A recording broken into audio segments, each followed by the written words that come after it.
Welcome back to Tiny Grimes Games, and I'm here to talk to you today about what I think is the best deck in the meta. Question mark. That's right. I think it's probably the strongest deck in the meta, but I'm really interested to see what other people think as well. Do you have something that you think hard counters this deck? If you do, make sure you leave a comment. If you think you have a deck that's even stronger, leave a comment as well. Always interested in finding what the best deck is. Alright, so I think at least for me, I found Baratheon Fealty to be the strongest way to build Baratheon, and I think Baratheon Neil is the strongest archetype. Let's go ahead and take a look at the deck. We'll start with the plots. Filthy Accusations for me is a ×2. It really is the cornerstone of the deck. About plots 2 and 3, you can start locking up the board while you wait for your Melisandre. Maybe you get lucky, maybe you get the whole deal, maybe you get Melisandre right out of the gate, and then turn 2, you get Robert Baratheon, and then you have Filthy Accusations to lock down the board even more, or maybe you can save them till later game. But either way, they help you get to their Neil, or they just function as Amazing Neil. It's a really great plot, the stats are good, it's a strong plot all around. Another plot that I think is really crucial is A Noble Cause. The main reason why A Noble Cause is so critical is not just that you have lords and ladies, but you will sometimes get in that weird spot where you just can't play Robert Baratheon. You're getting no locations, you have no way to play him, and this is a way to play him. Let's say I have a Melisandre in hand, but I don't have Robert Baratheon yet. Sometimes I won't play Noble Cause turn 1 if I don't have resources because I'm so worried that later in the game I won't be able to play him. It's a really great plot. The only thing you have to worry about is naval superiority. Right now in our metagame we haven't been seeing it that much, but once it becomes more into the meta, then it'll be a plot where you have to be a little more careful of. And because of that, I like having Calm over Westeros in the deck. I feel like this is a really strong, high gold plot that helps you stall a little bit. One of the things that I found with Baratheon Neil is that it doesn't always come together quickly. Some games it does, and then it's just a total disgusting deck where you just kneel everything out right from the get-go. You win by about turn 3, and it's just ridiculous and your opponent hates you. Some games, though, it doesn't work like that at all. You don't get any of the good characters. You're stuck sort of messing around with a bastard in hiding and a Selyse and just kind of hoping to hang on, and Calm over Westeros really helps you do that. It helps you put out some of those critical locations while you're waiting for your real characters. Maybe you can get a red keep out. Maybe you can get a painted table out, start stalling that way. It's just a solid plot. It doesn't get hit by naval superiority, so you can pretty much always use it as an opener without fear. It's just a really solid plot. I also like to put Confiscation in pretty much every deck. I mean, it's just such a good plot if you're using big guys. I mean, if you have Melisandre, they really want to milk her. If you have Robert Baratheon, they really want to milk him. So you play Confiscation, and at least it's a little bit harder. I personally play Heads on Spikes in every deck that I run right now. I shouldn't say every, most every. The stats are phenomenal, and it has a really strong ability. Against some decks, I'll use it as an opener if the situation is right, just as a blowout. If it's a Targ deck, and I know for sure they're trying to go all in on Dany shenanigans, if you can hit Dany right out of the gate, you just win the game. Oftentimes what I'll do is wait till more of a mid-game spot where I can tell that they've played out a lot of their cards, but they played one expensive character. Maybe they were doing this with their hand, right, and they were trying to decide what character to play. You can kind of read that, and then you can use it and hammer them. A lot of times that 2 power will be really critical as you move into mid-game with this Baratheon deck as you're trying to close out the game. And then the last plot is Wildfire Assault. I feel like most decks you want to run this. I mean, I'd go so far as to say the whole metagame is shaped around Wildfire Assault. That being that you can't really play a ton of guys for fear of Wildfire, and that really fits in well with what Baratheon is trying to do. Baratheon Neil in this stage, it cannot hit a whole board. It just can't. Maybe later it will, but right now, that's not how it operates. It does a really good job of locking down the best guy and maybe one other guy, and then everything else gets through. But if there's this Wildfire lurking, your opponent is in this really tough spot, right? Do I flood the board so I can get some things through, knowing the Wildfire is going to crush my soul, or do I try to bide my time and bait out their Wildfire with the exact right amount of guys while losing guys? And the thing is, that doesn't work very well against Baratheon Fealty, because while they're stalling and you're stalling, waiting for them to play their wildfire, they're accruing power with ridiculous cards that we'll go into in a little bit. Baratheon really doesn't have to do that much to accrue a lot of power. It's very different than something like Greyjoy, where it really desperately needs to win a bunch of challenges, it wants to win them unopposed, and it accrues power that way. Baratheon can pretty much sit there and win the game without too much trouble. At least the way I've got mine built. Okay, let's go ahead and move on to the cards. Alright, so let's start with the character pool. I'm going to start with the cornerstone. She's not, the flashiest numbers-wise card in the deck, but 3 Melisandres is just an absolute given. She is the engine that drives this deck. You do not want to let her get killed. Luckily, she has an intrigue icon, so Tears of Lys cannot hit her. But you still have stuff like Put to the Sword if you're not careful. So be very careful about your opponent's military challenges. If they look like they're overcommitting a lot, you better do something about that. You better chump block with just enough to not let that happen. You better 2-per as early as possible. She really is the cornerstone. I would go so far as to say, don't initiate challenges with her against Targ. Dracarys is too scary. Just don't do it. Don't put her in a challenge. Don't let your opponent beat you with Dracarys. Unless you happen to have Hand's Judgment, just don't do it. It's not worth it. She's that good. She's that much of the cornerstone. And please don't forget that she is R'hllor. When you play her, you get to trigger her immediately. A lot of newer players don't realize that's how it works. That's how it works. You get an immediate kneel off her. She is fantastic. Robert Baratheon is also fantastic. He's a 3-of for me. I've seen some people that have their Baratheon lists and don't like him as much. I'm just going to say it. I think they're crazy. This guy is insane. Intimidate does really interesting things for you. So, as the Baratheon player, you often want to go second because you want to be able to react to your opponent's threats. But once you have Robert Baratheon on the board, you can oftentimes go first because you get an additional kneel effect with the Intimidate. And then when you're back on the defense, you have all kinds of interesting options, like playing Ours is the Fury without telegraphing it at all. You simply knelt Robert Baratheon to win a challenge, as rightfully you should have. And now you have this total blowout card lined up. So Robert Baratheon is just phenomenal, being able to basically win any challenge he wants because he gets the boost by kneeling characters, which of course you're kneeling, so you're boosting him, and you get renown. So he's just a great way to pick up power. And real quick, the way this deck works, for me at least, is not by winning a ton of challenges. I just kind of get miscellaneous power. There'll be a couple turns where I'll just push through and get 4 power real quick. But even a huge guy like Bob being able to block and win any challenge he blocks pretty much, that's a power. So Bob usually ends up with, say, 4 power on him, and it's really, really difficult. Of course, he doesn't have an intrigue icon, so you better be afraid of Tears of Lys. Do not let him get hit. If it looks like they're going to win an intrigue and you don't have an answer for that, use Selyse. Do something. Don't let him die to a Tears of Lys. You'll be really upset. Okay, so he's a 3-of. Stannis Baratheon is another card that I have 3 of. I'd actually be interested in going down to 2. If the core set was a bit more robust, I probably would go down to 2. The problem is it has to be a character for me. I'm at 29 characters, which is, for me, lower than I like. I'd like to be about 32, so this is a really character-light build. Stannis has good stats, but not blow-you-away stats for a 6. And his ability is good, usually, but it's a bit situational. There's some times where that's not that great of an ability. If they're playing around Wildfire quite a bit, it's not that useful.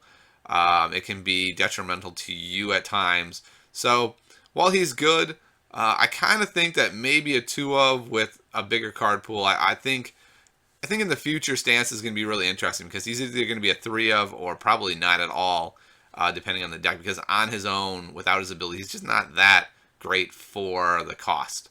But out of the core set, I've got him right now as a 3-of, but like I said, I could be moved to change that. Bastard in Hiding, he's a 3-of, and it's just because he's a chump, right? You need chumps. He's not a bad chump. A 2-power Bicon for only 2 costs. He's not that bad. He usually dies, though. I mean, that's pretty much his job, is to die and help not lose power challenges. Dragonstone Faithful, he fills a very similar role. I mean, it's great having resources, but he dies a lot. He dies a lot. He blocks power challenges. He doesn't do a ton other than that. But he is a 3-of. Fiery Followers is also a 3-of for me. This card's really, really strong. For only 3 gold, you get a Bicon in two icons, which this deck is a little bit lacking in Intrigue especially. But then that Dominance phase reaction is so good. It pairs so well with a Painted Table.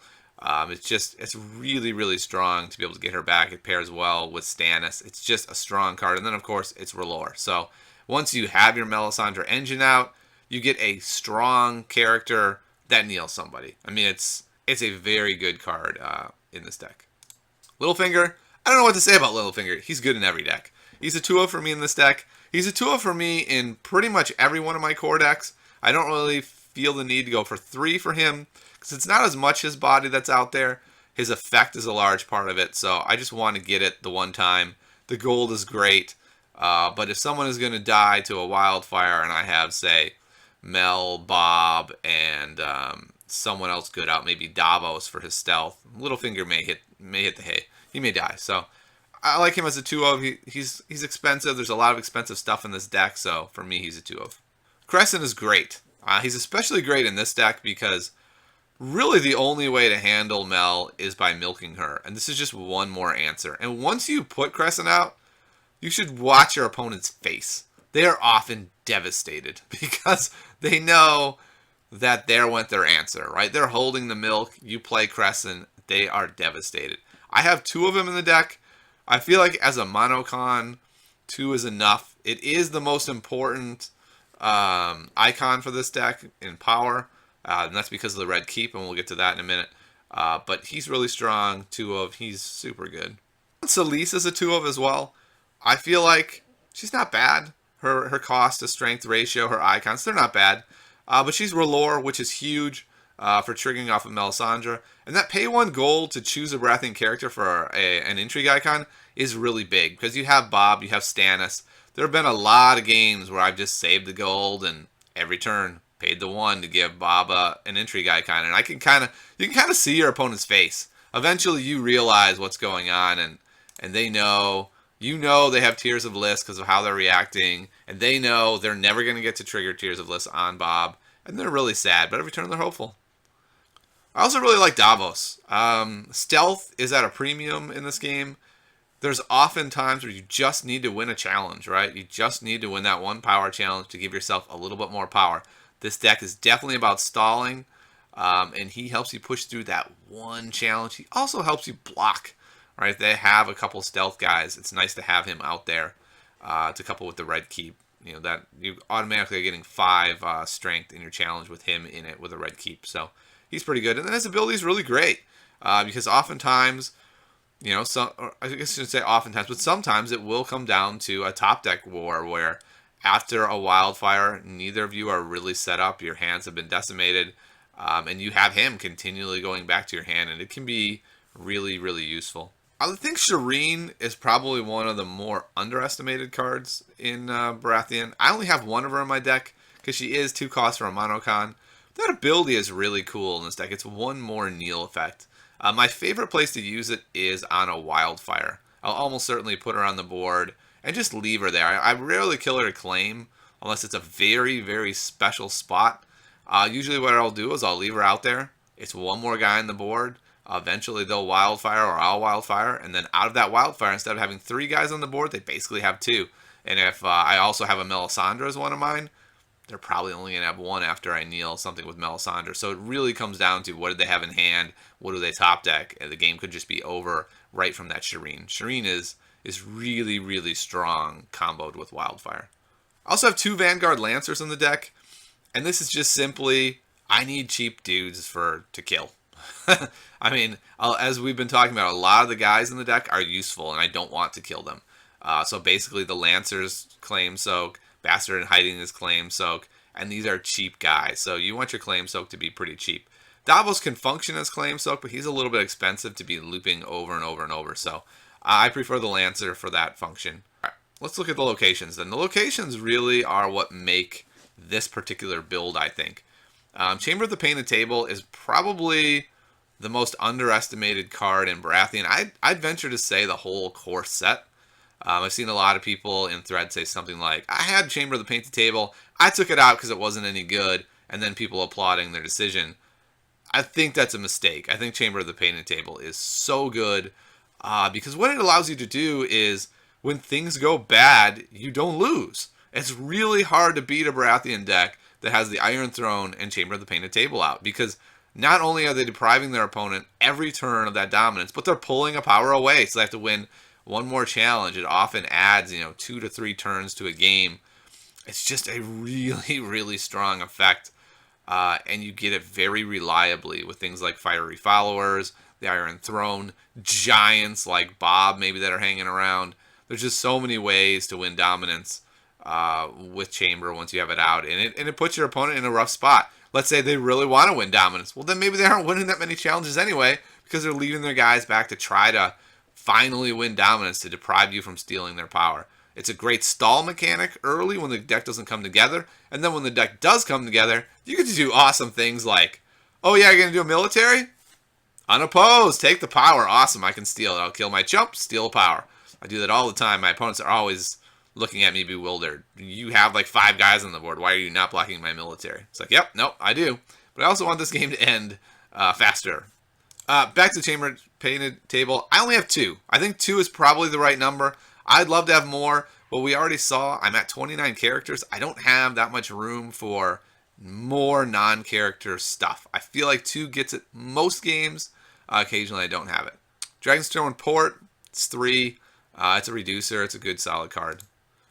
Iron Throne is another card that I only have 2 of. It combos amazingly well with Chamber of the Painted Table, but it also functions great on its own. Again, like I said, the goal is to stall out the game, and this does a great job of it. Your opponent is probably not winning dominance. If they do, they're putting a lot into winning dominance. So it's a great card. King's Road for me is a 3. I want to be able to have more chances to play the big guys. I want to be able to play Stannis. I want to be able to play Bob, and I don't have a lot of big gold plots. I have a lot of 4s, and so a card like this really helps. The Red Keep might be the most important card in the deck. I have it as a 3 of. I initially had it as a 2 of when I first started building this, and then about a month ago I realized this is a 3 of for sure. It's just so amazingly strong. When you get it out, you almost always win if you get it out early. It just makes the stalling so much better. So basically for the first couple turns, you don't have to win challenges as long as you don't lose power challenges. Because then you're getting cards, you're probably winning dominance, you're stalling your opponent out if they can't win a power challenge. Yeah, they can control the board in your hand a little bit, but if they win an intrigue and pull 1 card and then you get 2 back with the Red Keep, it's a net gain.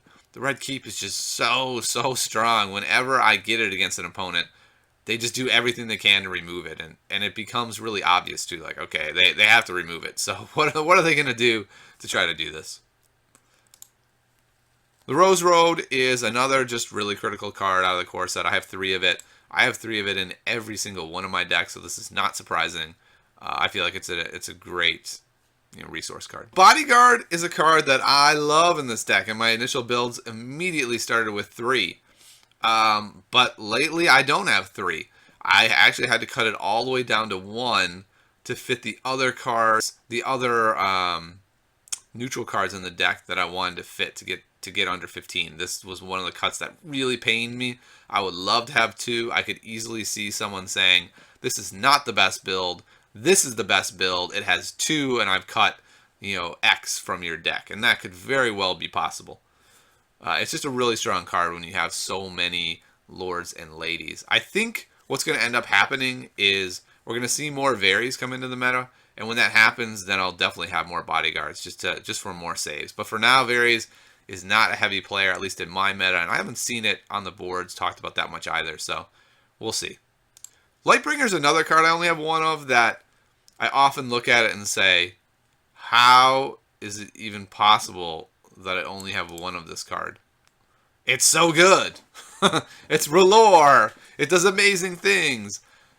And it's just the same problem of you can only have so many non-character cards, and I'm pretty happy with all of my non-character cards. I would say I could potentially be willing to cut 1 Arses to Fury to go to 2 to add a second Lightbringer, mainly because it's R'hllor. It's something that I've thought about, and we'll see as the future goes on. Maybe I will make that change. Poppy is an absolute staple right now, coming out of the core set. I have two. Again, it's one of these things of you can only have so many non-creature, non-character cards, especially neutral cards. It's a great card. I'd probably like to have 10 in my deck, but I only have two, and I'm pretty happy with that decision. All right, so let's move on to the events. So I already mentioned this one. Ours is the Fury. I feel like this is a really underrated card, and it has such blowout potential. It is situational. That is a given. It costs 2, but it's really not that bad with Fealty. If you save 1 back and you haven't played anything with Fealty and you didn't play anything that could use Fealty, it doesn't look as bad. 1 could be anything. It could be Hand's Judgment. It could be Seen in the Flames. It could be all kinds of things. It could be Tears of Lys. So it's not that, it doesn't telegraph it that much. And if you do things like your opponent wins initiative and says, "Ha you have to go first," and you're like, "Oh, darn it." And then you attack with Bob, win a challenge, kneel a guy, get a renown. Suddenly you have ours is the Fury in your hand. It's an absolute blowout when they do their intrigue. You block it with Bob. You get the renown. He's now standing. They can't do another challenge because you'll get another renown. I've had innumerable games won straight out by ours is the Fury. And it's not just the, absolute new player who stumbles into it.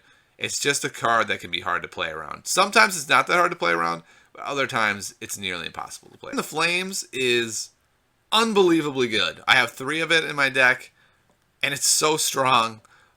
Being R'hllor, you basically, if you have Melisandre set up, it's one of the best cards ever made. I mean, you're like, okay, I get to go in your hand, take your best card out, and then kneel your best guy. All right, seems fair. This is one of the cards that makes me think this deck is unfair. And I don't mean that in like a whiny way. I just mean it in a over-the-curve kind of way. This card feels unfair to me. There's already a number of really strong cards that Baratheon has, and this one is a real problem. All right, Consolidation of Power is a really strong card as well. It's not R'hllor, thankfully. But if you think about who you hit for 4 strength, it's the engines, it's the Tyrions, it's the Melisandres. It hits a lot of really, really strong cards. Doesn't hit the big beefy guys, but that's okay. You can usually handle them with Melisandre. It's just a really strong card to let you kneel 1 more thing. Since it's not R'hllor, you get to kneel 2 cards on a turn if you have Consolidation of Power and a R'hllor card. It's very strong. So for me personally, I have 2 of my neutral slots tied up into Hand's Judgment. And I could see some of you shaking your heads and saying, no, that should be like 2 bodyguards. And that's perfectly reasonable. My assumption is that Tears of Lys is tough for this deck. Put to the Sword can be tough for this deck. So Hand's Judgment gives me outs against these cards. I really like having decks with Hand's Judgment. Basically the way I play Baratheon is as a very flexible deck, and this adds into that flexibility. So I really, really like Hand's Judgment, and a meta shift could force me to pull it out, but I won't be itching to pull it out anytime soon. Okay, so that's the deck, and it's 2 Hand's Judgment. I'm going to talk about it a little bit. What I like so much about this Baratheon deck is how flexible it is. I mean, it just does so many things well, and it has very few bad cards.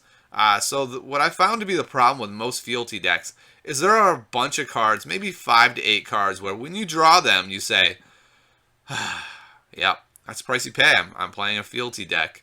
I mean, that's what happens. You get bad cards. And I never feel like that about Baratheon. Even if I get a Bastard in Hiding, I'm like, okay, cool. I got a Claim Soak that with the Red Keep does quite a bit for winning that power challenge. It's going to be really hard to push that power challenge through. No problem. And that's with, one of the worst cards. And it has so many good cards. I went through the whole deck. And almost every card, I'm like, all right, this card's really good. This card plays a really useful role. This card's amazing. It just makes it highly flexible where you can adjust your plan.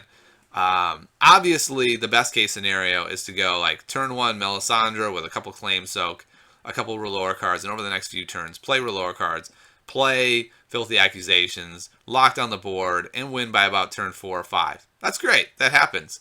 But what I love about this deck is that in its worst case scenarios, it still usually wins. And that's what separates it to me from other Game of Thrones decks. I feel like there's a lot of good Game of Thrones decks out there. Like one of my buddies always likes to tell me, Baratheon Fealty sucks, man. What you want to do is you play Buddy Cop, and you play Jamie, and then you get Drogo, and you do a million challenges, and you win the game. It's like, yeah, no, if you get that, you're in great shape. I mean, you might not be against Baratheon, because I may just kneel Jamie every turn, and that may be a problem. But generally speaking, yeah, that's amazing. And Baratheon has that upside as well. But what I love about Baratheon is even when you get the really bad starts and the rough beginnings where you don't see Melisandre or Bob for 3 turns or Stannis, if you're not seeing any of them, you're probably seeing Red Keep, Iron Throne, Painted Table, these kind of cards, and they're helping you stall out until you get to the good cards. And so I feel like it's a really flexible deck that allows you to outplay your opponent much more than other decks, which at least for me personally, and this could just be me, it seems like a lot of these decks are more dependent on drawing good cards and putting good cards down and using them. Obviously, you have to outplay your opponent anyway, but it's harder, I think, to outplay your opponent with bad draws with other decks. And it's kind of a problem that I have. I always want to have a deck that does well with bad draws, not just relying on good draws. So that's my favorite thing about this deck, is I feel like it can win bad matchups. It also has really cool combos. It doesn't have a combo as crazy as like Jamie and Drogo, but we've already talked about it. It has Chamber of the Painted Table plus Iron Throne plus Fiery Followers. That triumvirate of cards works really well together. Stannis plus Fiery Followers works really well together. Plus all the Neil works well with him. Selyse works really well with Robert and all the other guys that don't have intrigue icons. And you also have Little Lightbringer works really well on Robert Baratheon. You can do some really crazy things with Robert Baratheon, especially with Arsus the Fury. If you get the whole combo going, you can get like 4 power with Baratheon. With Robert Baratheon, it's really frustrating for your opponent. So there's a lot of combo potential. Basically, it's just a really strong, solid deck that I haven't lost with in a long time. And I'm curious to see what you think, and I'm curious to see what your take on the deck is. And again, if you find something that beats this deck, please let me know. I want all my friends to play it. I really want to see this deck push to its limits and see how good it really is. So for me, for Tiny Grimes, I think this is the best deck in the core set that I've encountered, and we'll see moving forward. So thanks so much for watching, and stay tuned for more material from Tiny Grimes.